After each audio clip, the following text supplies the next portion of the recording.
श्री सत्य गुरुदेवाय नमः। ये देखिए बता रही गीता भगवान के अमृत वचन में से, किसी के विषय में कोई नकारात्मक निगेटिव ख्याल आए तो उसे तुरंत सकारात्मक पॉजिटिव ख्याल देकर वहीं पर खत्म कर दो। किसी की बुराई नजर आए तो तुरंत मन को उसकी अच्छाई बता करके शांत कर दो। किसी की भी निंदा को कान नहीं दो। ये बता रहे कि किसी के विषय में कोई नकारात्मक माने गलत ख्याल आए तो उसे सकारात्मक माने अच्छी विचार दे करके उसे खत्म कर दो। क्यों? क्योंकि भगवान ने बताया कि वो जो हम ख्याल करते हैं तो सबसे पहले वो हमारे मन को खराब करते हैं, जैसे हम आदत बना लेते हैं। जैसे बताया कि जैसा हम स्वभाव बना लेते हैं फिर बाद में मेरी वही आदत बन जाती है।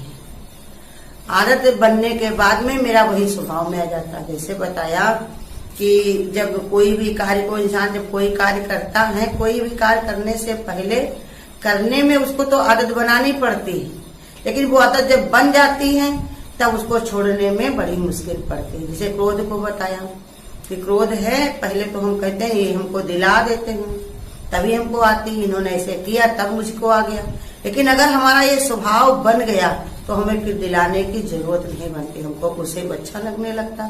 जैसे किसी को किसी पास ले जाकर के बिठा दिया गया, पहले उसको लगेगा कहाँ आ गए, अजीब जगह आ गए, क्या हम देख रहे क्या सुन रहे, लेकिन जब उसी में रोज बैठने लगता है तो उसका कोई फर्क नहीं पड़ता है। ये बताया अब ये विचार हमको ये करना है कि हम अच्छी जगह बैठ रहे हैं कि जो हमको ले जाकर के ऊंचाई ले जाएगा, या हम ऐसी जगह पे बैठ रहे हैं जो हमें ले जाकर के नीचे की ओर ले जाएगा। जैसे अपने से पढ़े लिखे होशियार लोगों के साथ हम बैठेंगे तो हमको फिर ऊंचाई के अभ्यास होगा। अगर हम अपने से भी गए गुजरे लोग हमारे जो हमारी तारीफ करते हैं, कहेंगे तुम तो बहुत अच्छे हो, तुम तो बहुत, उनके अंदर इतनी अच्छाई नहीं है तुम्हारे अंदर, लेकिन हमारी वो धीरे धीरे चली जाएगी कि इनको कोई फर्क नहीं पड़ता तो हमारे अंदर भी ये सब चीजों से क्या मतलब। तो इसलिए ये गीता भगवान बता रहे कि ये ख्याल जो हमारे अंदर आते हैं इनको हमको पहले हम ही को परेशानी होनी है इनसे। जैसे दादा भगवान ने हम जैसे किसी को देखा और तुरंत ही कह दिया कि मान न मान तू है भगवान, तू आत्मा। क्यों? क्योंकि आत्मा का विचार डाला तो आत्मा ही बनाने की उनको कला थी, आत्मा ही बना दिया उन्होंने। धीरे धीरे जो उनके वचनों पे चलते रहे तो वो एक दिन ऐसे महसूस करने लगे कि वो आत्मा ही है, परमात्मा ही है।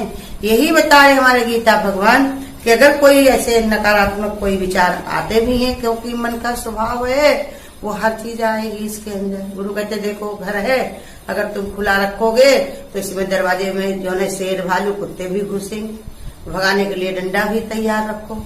इसलिए बता रहे जो है हमेशा डंडा भी तैयार रखो कि देखो कि ये हमको अपने घर में रखने हैं कि नहीं, ये बदबू हमारे घर में करेंगे कि खुशबू। तो इसलिए समझा रहे हैं ख्याल आए तो तुरंत ही उसको सकारात्मक ख्याल देकर के खत्म कर दो कि है ही भगवान।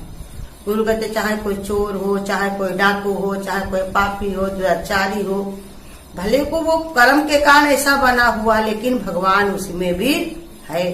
तुम भगवान को देखो, जो दुराचार करता है उसका फल उसे मिलेगा, जो उसने पाप किया उसका फल उसे मिलेगा। जैसा भी वो काम करेगा उसका फल उसको काटना पड़ेगा, तुमको उसका फल नहीं मिलेगा। ये भगवान के यहाँ ऐसा न्याय नहीं है कि करे कुछ और मिले किसी और को, तो वो मिलेगा उसी को। और भी अच्छा उत्तम विचार गुरु हमारे देते हैं कि एक बार क्या हुआ, परीक्षित अपनी सभा में बैठे हुए थे तो देखा उनके सामने से एक जौन है बैलगाड़ी पर बैठा हुआ एक आदमी, बड़ी बड़ी मूछों वाला, लाल लाल आंख वाला, बड़ा सा मुकुट लगा करके, अपने हाथ में चाबुक लेकर के, उसकी जो बैलगाड़ी थी तो उसमें एक तरफ गाय थी और एक तरफ बैल बंधा हुआ था। दोनों पे वो साड़ से अपने जौन है वो मार रहा था कोढ़े, अपने हाथ में जो चाबुक थी वो उसको मार रहा था बार बार। तो दर्द के मारे गाय क्या है गोबर कर दिया, और जो बैल भी था वो भी बड़ा ही दुबला पतला था। तो सामने परीक्षित बैठे थे, वो तो धर्मात्मा थे। उन्होंने पूछा ये कौन है, तो ये तुम कौन हो, ये तुम्हारी दुर्दशा कैसे हो गई। तो जो गाय थी वो भी मौन थी और जो बैल था वो भी बिल्कुल ही मौन था। तो उन्होंने रहा नहीं गया, तो उन्होंने ध्यान लगा करके जब देखा तो बताया, देखा तो उनको पता चला कि ये गाय थी वो तो जौन है पृथ्वी थी, और जो बैल था वो था धर्म। कलयुग उसके ऊपर सवार था। जब कलयुग आया तो गाय ऐसे कमजोर हो गई और बैल ऐसे ही लाचार हो गया। तो बताया, तो गाय से पास जाकर के पूछा कि तुम धरती हो, तुमसे हम पूछ रहे थे तुम कौन हो, तुम्हारी ये दुर्दशा कैसे हो गई, तब तुम कुछ क्यों नहीं बताया। तो उन्होंने कहा कि हमने सुना है कि करने वाले को तो एक पाप लगता है, लेकिन कहने वाले को 100 पाप लगते हैं। हमने कुछ किया भी नहीं, ये कष्ट हमको ये कलयुग दे रहा है, लेकिन अगर हमने इसको दोषारोपण कर दिया तो हमको 100 गुना पाप लगेगा। इसके बचने के कारण हमने कुछ नहीं बताया। तो ये बताया, इतना फर्क होता है हमारे ऊपर। हमको स्वभाव पहले हम बनाते हैं किसी के साथ में बैठ करके, जैसे देखिए वो खुराफातियां भी रहती हैं। इंसान कोशिश कहेगा, अरे तरी पी लो थोड़ी, इससे क्या तुम्हें फर्क पड़ेगा, अरे एक बार जरा सूंघ के तो देखो क्या फर्क पड़ेगा। लेकिन जब आदत पड़ जाती है उसकी, फिर चाहे उसका घर बिगड़े, चाहे अगर कोई गाली दे, चाहे उसको जज्बाते कहे, लेकिन वो आदत उसको लग गई तो वो छोड़ नहीं सकता। यही आदत जो उसने अगर हरिभजन की ओर लगाई होती तो अपना तो कल्याण करता ही करता, साथ में अपनी 21 पीढ़ियों को और कर देता। इसे बताया कि प्रहलाद जब भगवान की शरणागति हुई है तो कहा कि भगवान करुणा करके भगवान की गोद में जब बैठ गए प्रहलाद, तो भगवान ने कहा वरदान मांगो। तो कहा कि भगवान हमारे पिता के अवगुणों को सारे आप निकाल दो, इनको अनजाने में इन्होंने जो भी हमको सताया है, अनजाने में किया, इनको पता नहीं था, इसलिए इनको माफ कर दो। तो भगवान ने कहा, अरे जिसने तुमको इतना सताया, इतना परेशान किया, और तुम उसको माफ कर रहे हो। आज से हम वरदान देते हैं कि तुम्हारे कुल में जो पैदा होगा उसको 7 कुल तक उनका सबका उद्धार हम करते जाएंगे, और किसी को हम मारेंगे नहीं, कभी किसी को सजा नहीं देंगे। 7 पीढ़ी तुम्हारी आगे की, 7 पीढ़ी तुम्हारे पीछे की, और 7 पीढ़ी ये जो बीच में है, माने 21 कुल को हम तारी दे रहे हैं। और वैसे भी बताया, जो हमारा संत भक्त ही बने थे प्रहलाद, ऐसे जो भगवान की भक्ति करता है, भगवान उसकी 21 पीढ़ी तारने की शक्ति लेते हैं। इसी पे हमारे गुरु ने एक बार बताया था कि तुम तो खाली 21 पीढ़ी की बात करते हो, दादा भगवान हमारे अरबों खरबों पीढ़ियां सब तार दी, विचार दे करके, भाव दे करके, और सबके अंदर सद्भावना भर करके। हर एक के अंदर एक ही भावना रहती है कि चाहे हमारा जो हमारे संसार में कुल बने हैं, जो हमारे गुरु ने बनाया है, जिससे हमारा संपर्क जुड़ा है, सभी का उद्धार हो, सभी का कल्याण हो। तो ये सकारात्मक सोच हमारी जो ख्याल दे तो खत्म कर दो। किसी की बुराई नजर आए तुरंत मन को उसमें अच्छाई बताकर शांत कर दो। बुराई अगर किसी में दिखाई पड़ती है तो मन को अपने क्या बताओ, है तो इसके अंदर भी भगवान। कभी भी भगवान इसकी सोच बुद्धि बदल सकता है, ये पूर्ण परमात्मा है और वो कभी भी अपने को सुधार सकता है। हम इसकी गलती क्यों देखें। जैसे एक बच्चा होता है तो बच्चे को देख करके कोई कह सकता कि इंजीनियर नहीं बन सकता है, या वकील नहीं बन सकता, डॉक्टर नहीं बन सकता। वो जब चाहे पढ़ाई करे और बन सकता, वो कुर्सी उसके लिए खाली पड़ी, मेहनत करे तो पाए।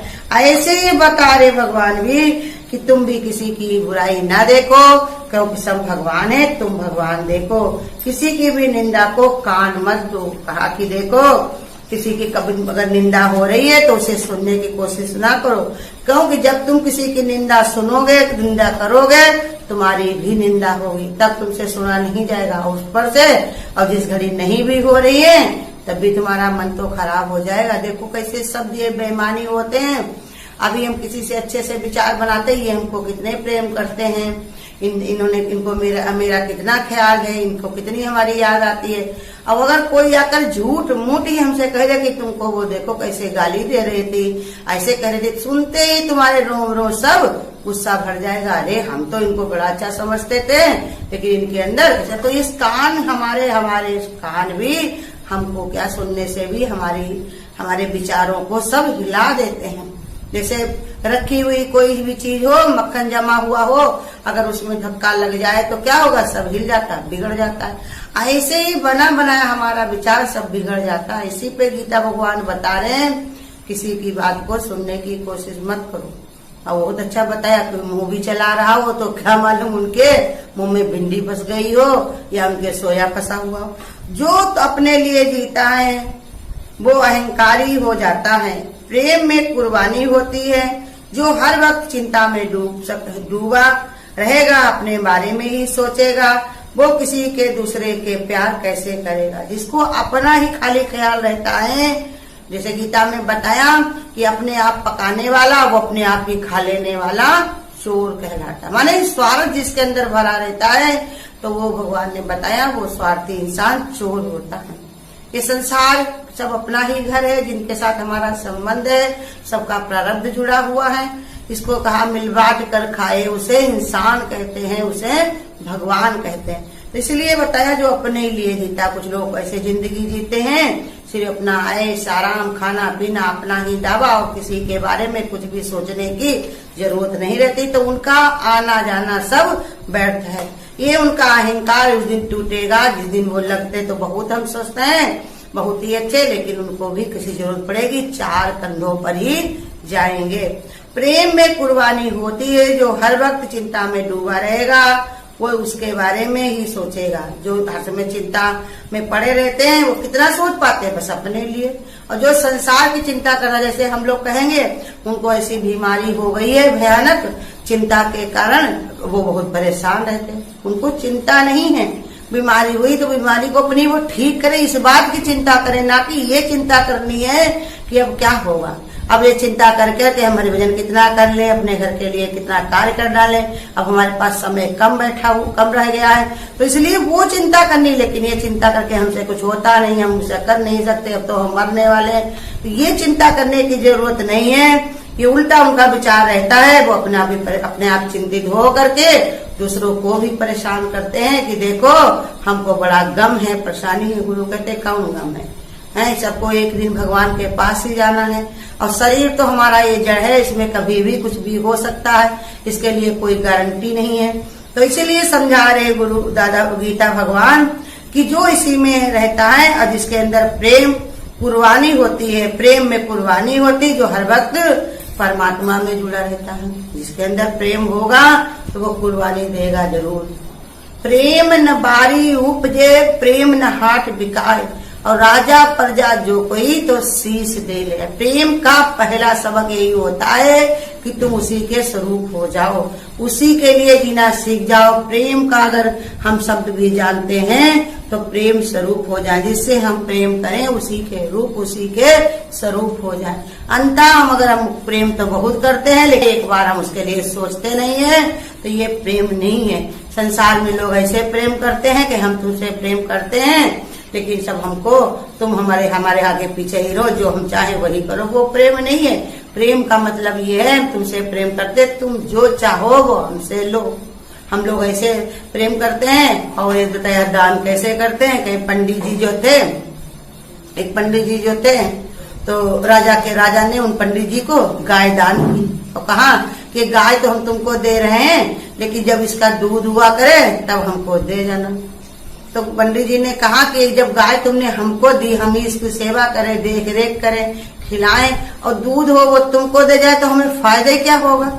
ऐसे ही संसार में भी प्रेम करते हैं लोग। प्रेम तो करेंगे, लेकिन तुम्हारा सब कुछ मेरा है, मेरा अधिकार तुम पर है, मेरा दावा तुम पर है, जैसे हम बताए वैसे करो। ये प्रेम नहीं है, ये है दावा, यही है अहंकार। तो यही समझा रहे कि दूसरे को प्यार कैसे करेगा। जो अपने बारे में ही सोचेगा सिर्फ, वो दूसरे को प्रेम नहीं कर सकता। संत महात्माओं ने देखो संसार के कल्याण के लिए सबको न्यौछावर किया। दधीच ने अपनी हड्डियां दे दी। कितने संत महात्मा हुए जिन्होंने अपना त्याग कर दिया। किसी ने अपने मांस खिला दिया शेर को, किसी ने पंछी के लिए अपने को कर दिया। इसीलिए समझा रहे भगवान निष्काम जीवन जिए। निष्काम करते हुए यदि भाव रहे कि भगवान की तरफ से रजामंदी है, तब ही निष्काम हो रहा है, तब ही निष्काम हो रहा है। बीमारी में क्या क्या निष्काम कर सकते हैं। कर्तापन का अहंकार नहीं करो। प्यार की तरंग को वितरित करो। कहा कि प्यार की तरंग को वितरित करो, वाले कहा कि प्यार करो। भगवान की रजामंदी कब होती, जब हम निष्कामता से कहें, कुछ भी हमारी चाहना ना हो। बीमारी में क्या निष्काम कर सकते हैं। अगर कोई समस्या भी आई है तो हमारे अंदर क्या निष्कामता है कि भगवान को अर्पण कर पाते हैं या उसी के बारे में विचार करते हैं। और कर्तापन का अहंकार नहीं, प्यार करो। और प्यार की ही तरंगे सब जगह पर फैलाओ। अगर आपको आज की वीडियो अच्छी लगी हो तो वीडियो को लाइक और शेयर करना ना भूलें। आगे की वीडियोस देखने के लिए चैनल को सब्सक्राइब करें और नोटिफिकेशन बेल को ऑन करें।